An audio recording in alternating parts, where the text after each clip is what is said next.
This is a simple session about speed reading, which is a useful strategy that, of course, you can apply when you're doing your reading test in IELTS. And really, there are a few reasons why we should consider improving our reading speed.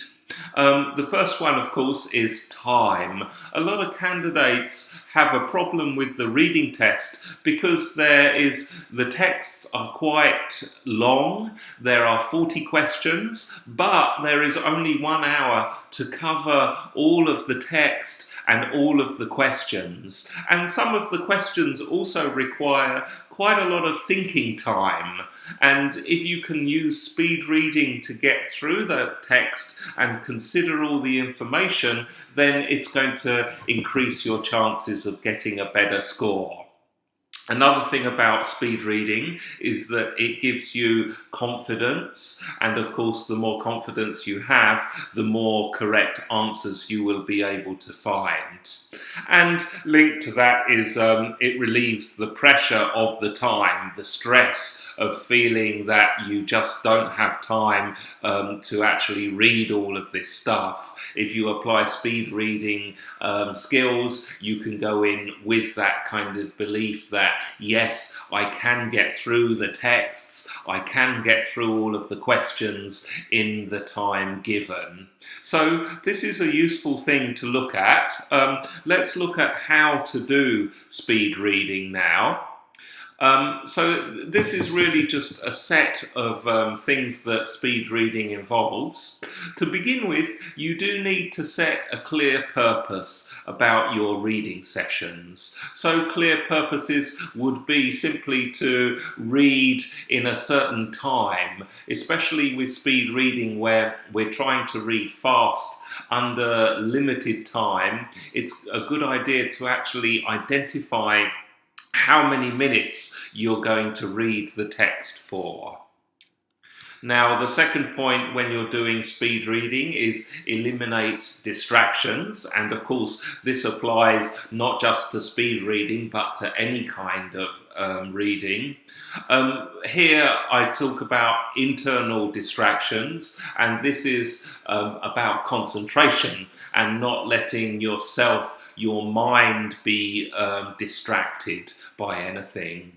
And then there are external distractions like the television, like other people in the room, like other websites or things on the internet that you have got going. So you need to turn everything off and just have that text in front of you.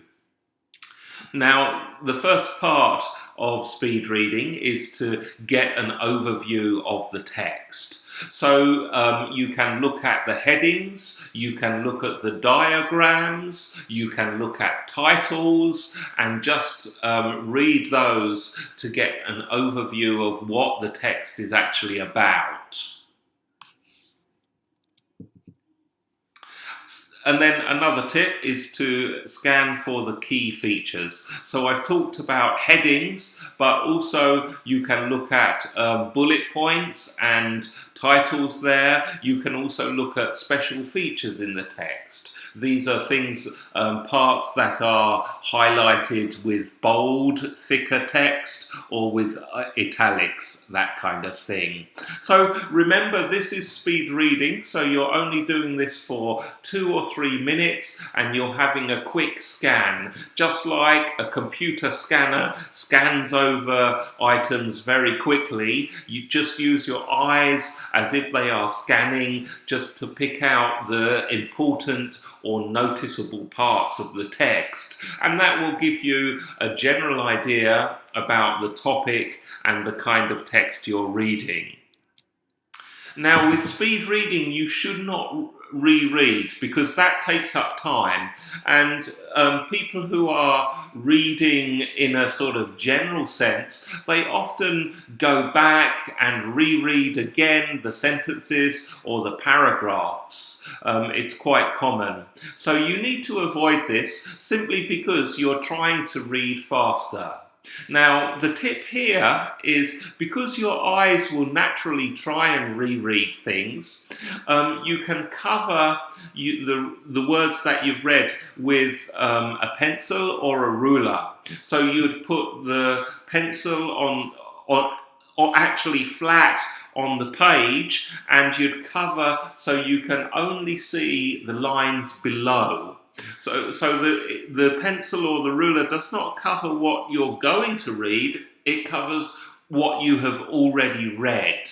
And of course, as you read, you move the pencil and the ruler down, following the sentences that have already been read.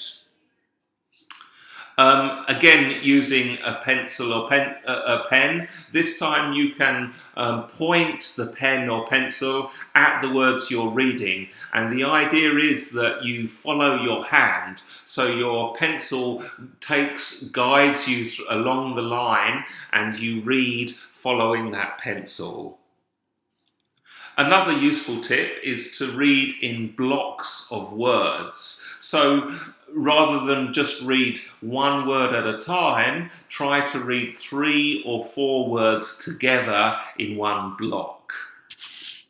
Now, these are the tips how to do speed reading. I think when you look at these skills, they sound a little bit tricky or a little bit complicated. And it's true in that it is uncomfortable at first when you try to speed read. It's not something that is, if you like, natural, and you certainly have to practice at it. The more you practice, the faster you're going to be. So don't think that trying to do these skills is going to come automatically. You really must work at it and try at least several times before you can make progress.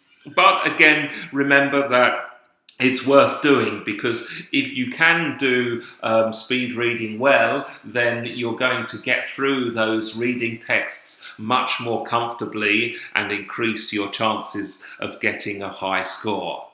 Now, because speed reading is a little bit tricky, I would suggest that you start with easy texts. Don't go into technical things first, but start with the simple things. Maybe you can look in English learning material where they have texts that are written that are not too difficult to read, and you can start with those. Remember that you're trying to increase your speed at this stage, so easy texts, even if you know that you can understand it and read it easily, you're using an easy text for a different purpose, that is to improve your speed reading.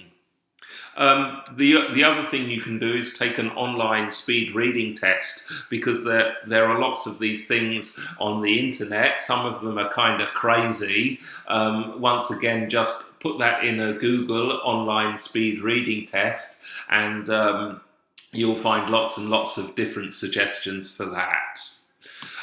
Just before I finish, there is one warning that you need to think about. Speed reading does affect comprehension. So the faster you read, the less detail you get. And just as an interesting bit of information, apparently the world champion is Anne Jones, who read 4,700 words per minute, and that is at 67% comprehension.